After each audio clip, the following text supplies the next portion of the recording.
They told the neighbors I was just the hired gardener.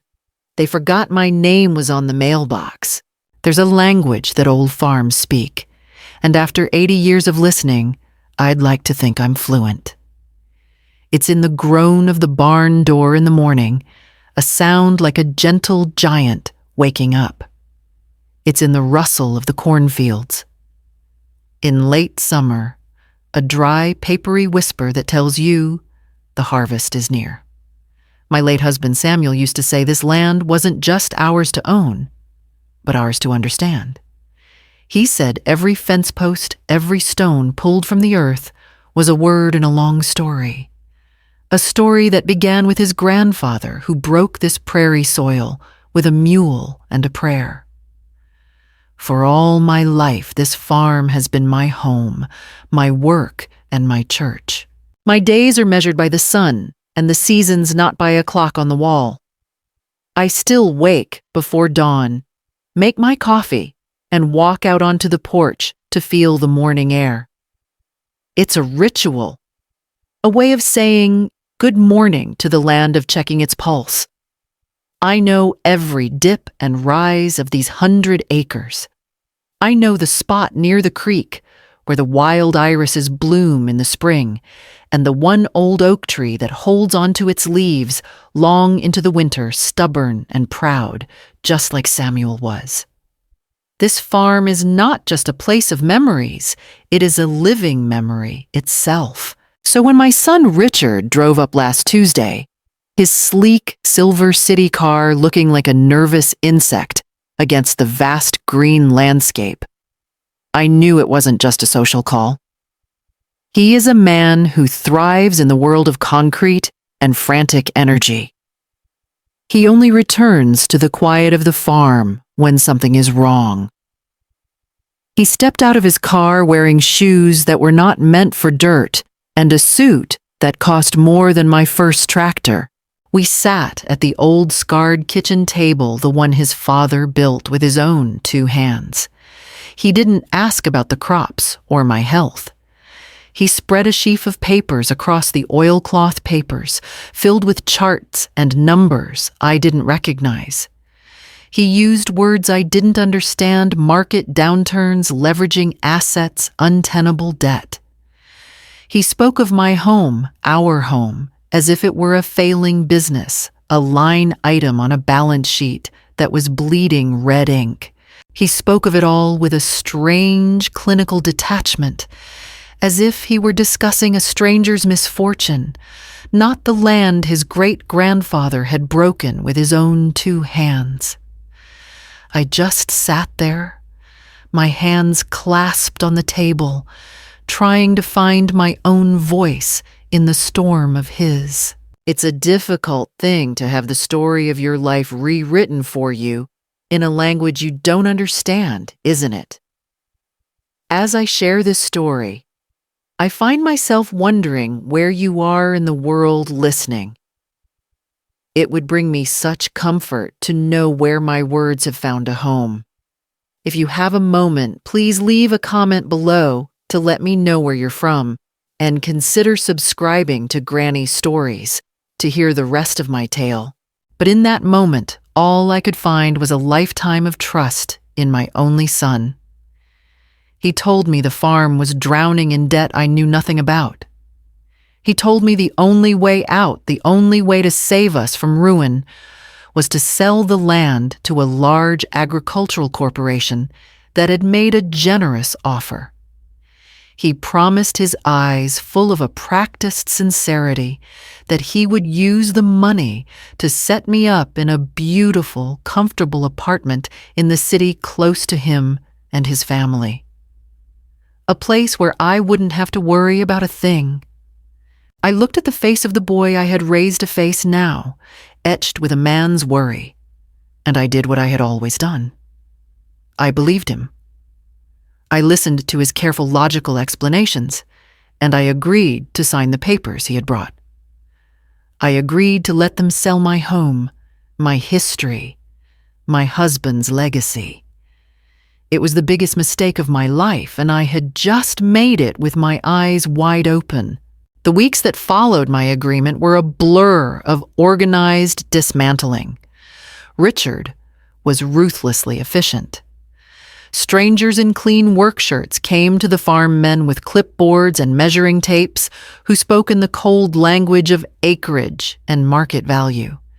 They walked through my home, putting small colored stickers on the furniture my husband had built, on the rocking chair I had nursed my son in, on the very bed I had shared with Samuel for 50 years. Each sticker was a small, neat wound. I was told to sort my life into 2 piles: things to keep and things to sell. The keep pile was restricted to what could fit in a small city apartment. How do you measure a life in square feet? I did my best. I packed my mother's recipe box, the one with the faded, spidery handwriting. I packed a small crate of Samuel's books on agriculture, though I knew there would be no soil for him to read about in the city. And on my last day, I walked out to the garden, knelt down, and filled a small mason jar with the dark, rich earth that had sustained my family for 3 generations.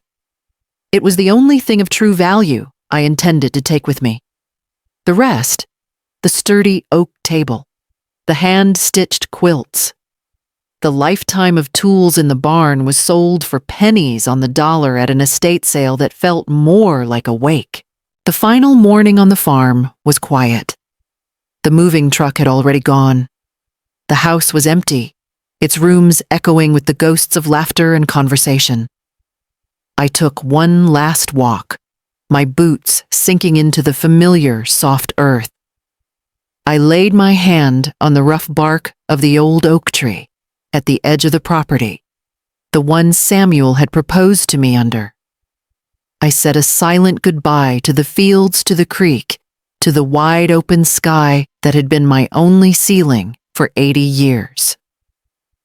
When Richard arrived to pick me up, his silver car gleaming against the dusty driveway, I felt like a refugee being evacuated from her own heartland. The drive to the city was mostly silent. I watched the cornfields give way to strip malls and the sprawling sky shrink, hemmed in by the hard, straight lines of overpasses and office buildings. The apartment building was a tower of glass and steel that seemed to scrape the clouds. The lobby was silent and smelled of a sharp, floral air freshener that stung my nose. My new apartment was on the 40th floor. Richard called it a fresh start. He called it a worry-free life. He was so proud of it. The view from the floor-to-ceiling windows was spectacular, a vast, glittering panorama of the city. The kitchen had appliances that glowed with blue lights and made no sound.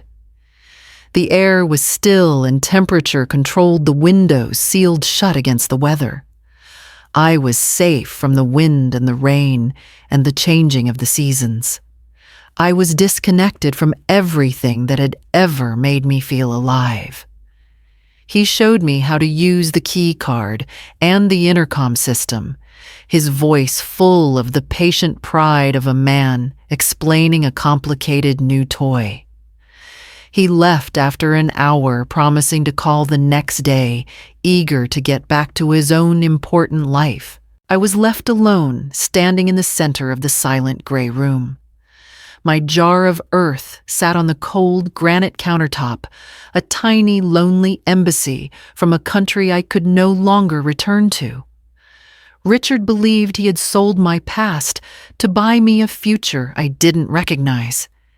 He thought he had saved me from ruin. But as I stood at that sealed window 40 stories above the ground, looking down at a city of 1 million strangers, I knew with a terrible certainty that I had simply been moved into a different kind of cage, one with a much better view. My new life in the city was a life lived behind glass. 40 stories up the world was a silent movie. I watched the traffic flow like blood through the city's concrete arteries. I watched the weather change without ever feeling the wind or the rain on my skin. My days became long, empty corridors of time. I would make coffee, and sit in the single stylish armchair, staring at a view so vast it made me feel utterly insignificant. Richard called every morning at 9. His voice always rushed a quick, dutiful check-in. "Are you okay, Mom? Do you need anything from the store?" He never asked how I was feeling. He only wanted to confirm that the problem he had solved was in fact still solved. I tried to find a rhythm. I read the books I had brought, but the stories felt like they belonged to another person. I watched the news on the enormous television, but the world's tragedies felt distant and unreal. The loneliness was a physical presence, a constant low-grade hum beneath the silence of the apartment. I was living in a state of quiet, suspended grief for a life I had been told was no longer viable. I trusted my son. I had no reason not to. The truth arrived on a Tuesday in the form of an old friend. Martha, whose farm bordered ours to the west for 60 years, was in the city for a doctor's appointment and insisted on stopping by. She walked into my minimalist apartment, her sturdy, sensible shoes looking out of place on the polished concrete floors, and brought the smell of the real world with her. The faint, honest scent of fresh air and damp soil. We sat and had tea, and she filled me in on the news from back home. She talked about the crops, about whose son was getting married, about the new roof on the community church. And then she said the words that cracked my entire world open. "It's just amazing what your Richard is doing with your old place. Ellie," she said, her voice full of genuine admiration. "An eco-resort, he's calling it. So clever. Preserving the old barn but adding those modern cabins. Everyone back home is talking about it. Such a smart businessman, your son." I remember smiling. I remember nodding my hand steady as I lifted my teacup as if we were discussing the weather. I don't know what I said, but it must have been convincing enough. Inside, my blood had turned to ice. An eco-resort. Not a corporate buyout. Not a desperate sale to avoid ruin. A business plan. After Martha left, I stood at the window for over an hour, her words replaying in my mind. The pieces of the last few months began to rearrange themselves, clicking into a new and terrible picture. Richard's corporate language, his lack of any real sadness, his haste to get the papers signed. It hadn't been the behavior of a grieving son trying to save his mother. It had been the behavior of a shrewd developer acquiring a new asset. I found the tablet he had left for me, the one he said I should use to stay connected. I had barely touched it. But now my fingers moved with a fumbling, desperate urgency. I typed the words Vance Farm, Iowa, and resort into the search bar. And there it was. A slick, professional website complete with architectural renderings. The Vance Heritage Resort, the headline read. Experience authentic farm life in luxury. There were pictures of my barn digitally enhanced with a planned wine bar on the loft. There were images of sleek, glass-walled cabins nestled by the creek where Samuel and I used to walk. They weren't just building on my land. They were curating and selling my memories. He had not sold the farm to save me from ruin. He had stolen it to build his own paradise. He had taken my past, my husband's legacy, my very identity, and turned it into a marketing slogan. I looked at the glossy pictures, and I felt a fire I had not felt in 50 years. They had forgotten who I was. They had forgotten the generations of Vances who had fought for that land. And they had forgotten that my husband's brother had a granddaughter, my own grandniece Maggie, who had just passed the bar exam. I reached for my old address book, the one thing from my desk I had insisted on keeping. It was time to remind my son that a piece of paper can be a promise, but it can also be a weapon. The fire that lit inside me that afternoon did not burn with a wild, chaotic flame.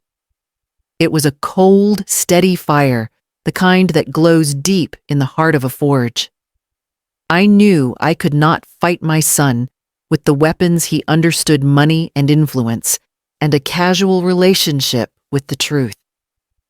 I had to fight him with the tools I had, patience, history, and a lifetime of knowing the difference between what is said and what is written. The next morning, I made the call. Maggie, my grandniece, answered on the second ring, her voice bright and sharp. The voice of a young woman who is used to a world that moves quickly. She was surprised to hear from me, but when I told her, in the calmest, most measured tones I could manage, that I needed legal advice regarding a land transfer, her voice shifted. The warmth was still there, but it was now underpinned by the cool, clear steel of her profession. I explained the situation, and she listened without interruption. When I was finished, she said only one thing: "Aunt Ellie, I need to see the papers you signed." All of them. Getting them to her was my first act of quiet rebellion. I could not use the sleek, complicated scanner in Richard's home office. I did not want to leave a digital footprint. Instead, I told him I was going for a walk to the small park 2 blocks away. I took a large handbag, and inside it, the thick folder of documents he had left with me. I walked not to the park, but to a small copy shop I had seen near the grocery store. The young man behind the counter showed me how to use the machine, and for an hour I stood there feeding each page of my own betrayal into the scanner one by one and emailing them to Maggie. It was a slow, methodical process, and with each page sent, I felt a small piece of my power returning. The days that followed were a strange and tense waiting game. I lived my life in the glass box while Maggie, 100 miles away, sifted through the legal rubble of my past. I continued to receive Richard's brief daily phone calls. "Everything okay, Mom?" He would ask, his voice smooth and untroubled. "Yes, dear, everything is fine." I would reply, my voice a perfect imitation of the docile, slightly confused old woman he believed me to be. He had no idea that while he was checking on his solved problem, I was gathering my forces. He thought I was watching the city lights from my window. He didn't know I was planning a war. The call from Maggie came a week later in the evening.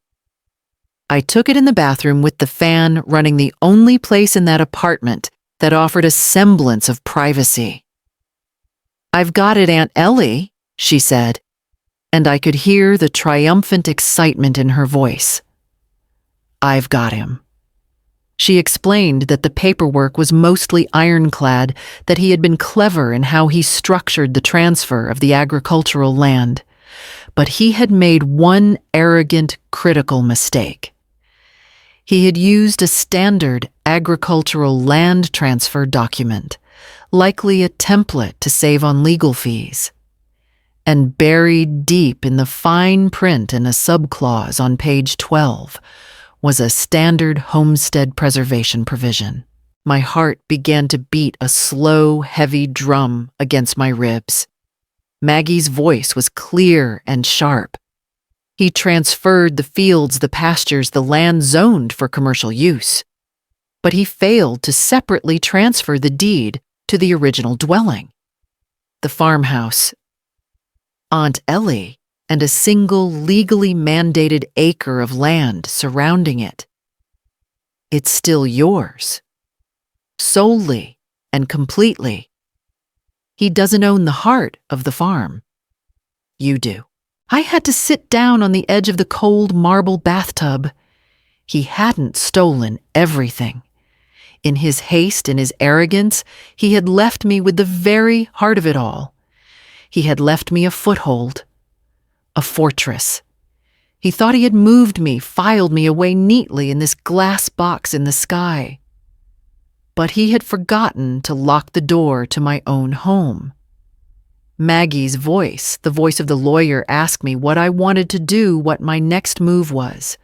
But it was the voice of the farmer, the voice of Samuel's wife, the voice of my own blood and bone that answered without hesitation. I told her, "I'm going home, Maggie. Not to visit, not to protest. I am going home to live." My departure from the city was the opposite of my arrival. There was no fanfare, no guiding hand, no sense of loss. There was only a quiet, steely purpose. I packed a single small suitcase with the essentials. I included the jar of earth I had brought with me, a promise I had made to the land that I would somehow return. On the cold granite countertop of the kitchen, I left the keycard to the apartment. I did not leave a note. The silence I left in my wake would be message enough. The journey back was a journey in reverse, not just in geography, but in spirit.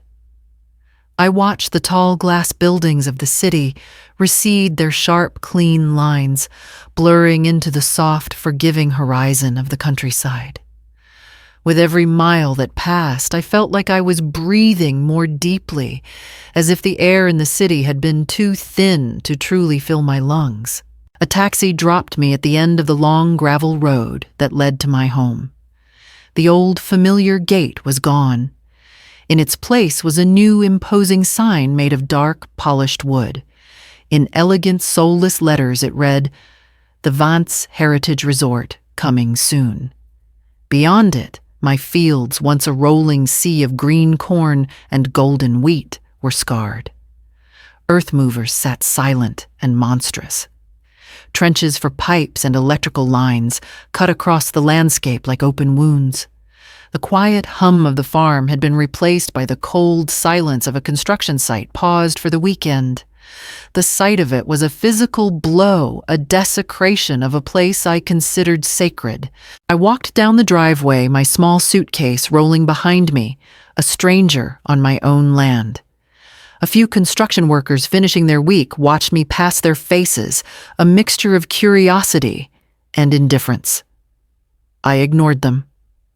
My focus was on the one thing they had not yet touched, the one thing they could not touch. The farmhouse.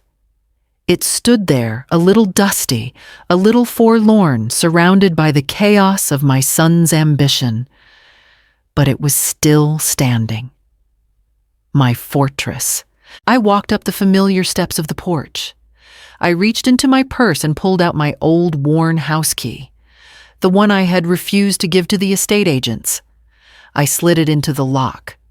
For a heart-stopping moment, I was afraid Richard might have changed it, but the lock turned with a familiar, satisfying click. I stepped inside. The air was cool and smelled of dust and disuse, but beneath it all was the faint, beloved scent of old wood, of Samuel's pipe tobacco of home. My plan, formulated with Maggie's sharp legal mind, was simple and direct. I went to the old shed out back and found a hammer and a sturdy wooden stake. From my suitcase, I retrieved the sign Maggie had had printed for me. It was made of weatherproof plastic, the letters large, black, and undeniable.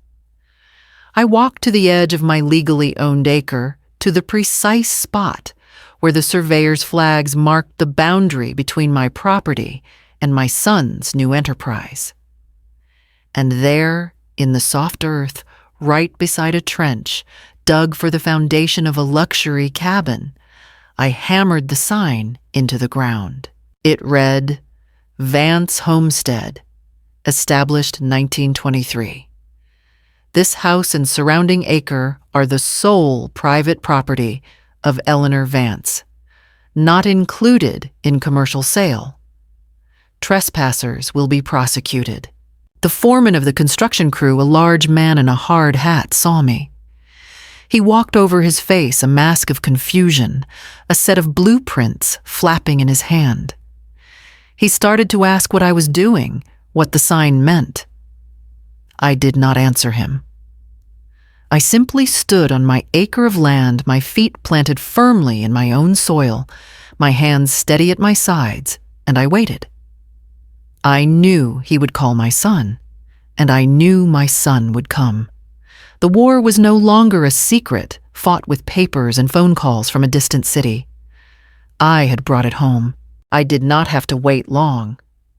An hour later, his silver car came roaring down the gravel road, spitting stones in its wake. This was not the careful, controlled arrival of the son who had come to deliver bad news. This was the furious return of a man whose perfect plan had just been derailed. He slammed the car door and strode toward the house, his face a thundercloud of rage. I did not meet him in the yard. I waited on the porch, sitting in my husband's old rocking chair, my hands resting calmly in my lap. I was on my land. He was the trespasser now. He didn't bother with greetings. He stormed up the steps and stood before me, his shadow falling across the porch. "What in God's name do you think you're doing?" he shouted, his voice echoing in the quiet country air. He accused me of being senile, of being vindictive, of trying to sabotage his one chance to build a real future for his family. He spoke of the investors he had lined up, the contracts he had signed, the ruin I was bringing down upon him. He used my love for my granddaughter as a weapon, asking how I could be so selfish as to destroy her inheritance. I let him speak. I listened to the storm of his words, the tempest of his entitlement, and I did not flinch.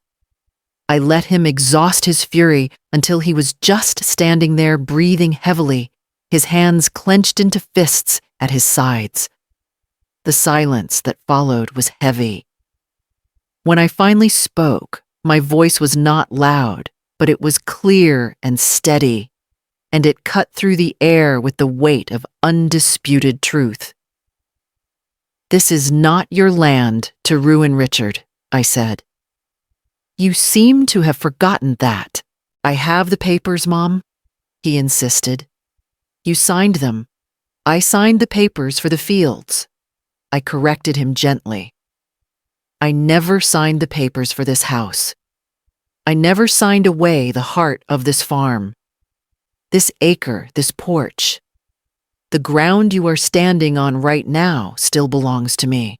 He was about to argue, to call me a liar, when a second car, a sensible, modest sedan, pulled up behind his. A young woman with a sharp blazer and my husband's determined eyes stepped out. It was Maggie. She walked up the steps, carrying a leather briefcase, and stood beside my rocking chair.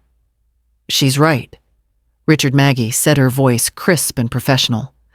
"I have the original deeds and the signed transfer agreement right here. Subclause 12, paragraph C.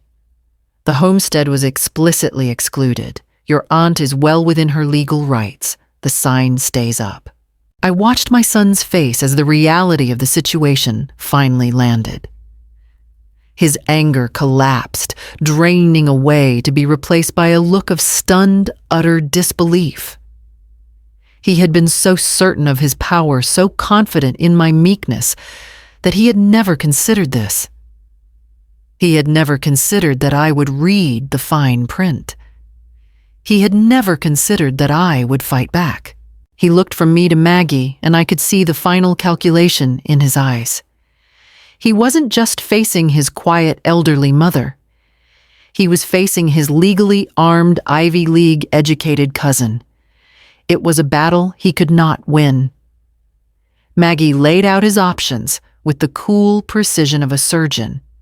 He could attempt to sue me a long, expensive, and public process he would almost certainly lose.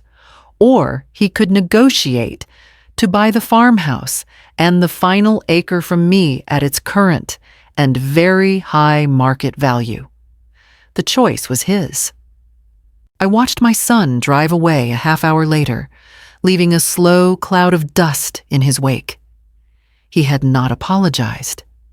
He had not spoken another word to me. I had not won an argument. I had simply enforced a truth that had been written in ink all along. There was no joy in it, no triumph. Only the grim, quiet satisfaction of a farmer who has successfully defended her land from a blight. The war was over. Now came the difficult work of seeing what, if anything, could ever be salvaged from the soil he had so thoroughly poisoned. The days that followed were not filled with apologies or tearful reunions. They were filled with the cold, efficient language of lawyers. Richard never came back to the farm himself. All communication was handled through Maggie.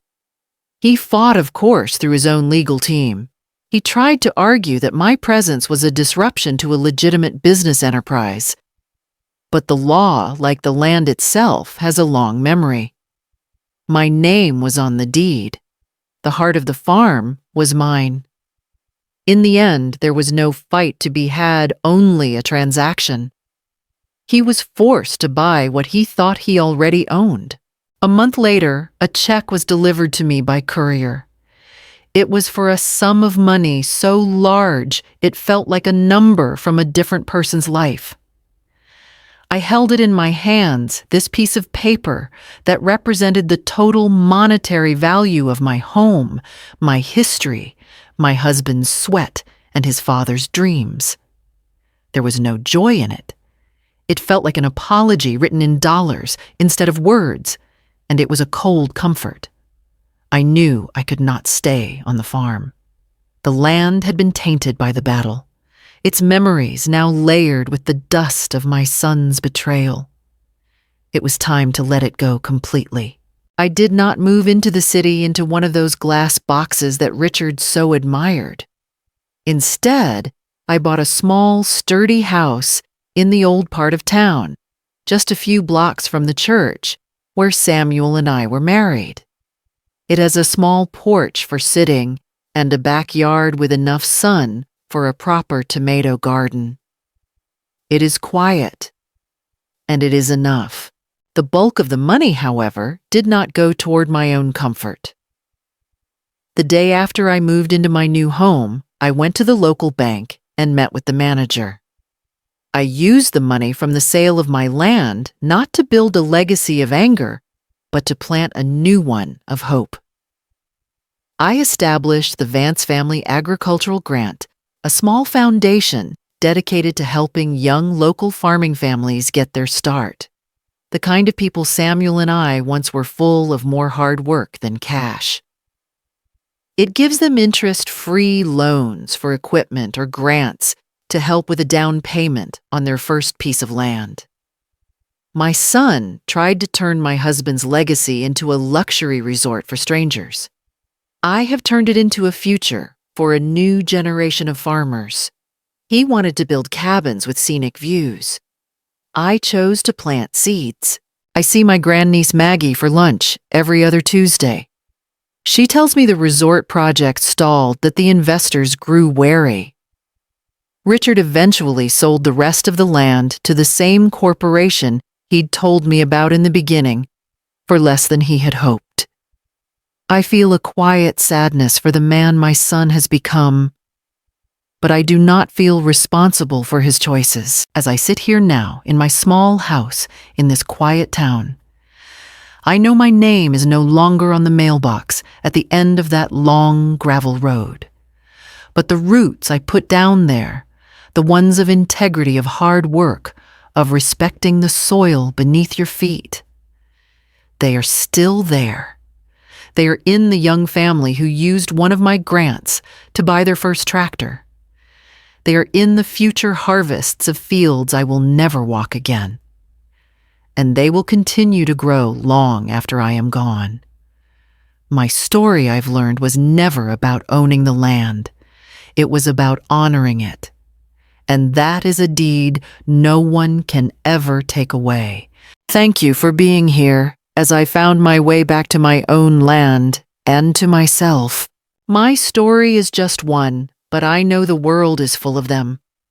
If my journey has touched upon a piece of your own life, I would be so honored if you would share your feelings or a part of your own story in the comments below. The wisdom we find in each other's experiences is the truest harvest of all. If you know someone who needs a reminder that it's never too late to stand their ground, please feel free to share this story. And to become part of this community where every story is valued, please consider subscribing to Granny Stories. Thank you for listening.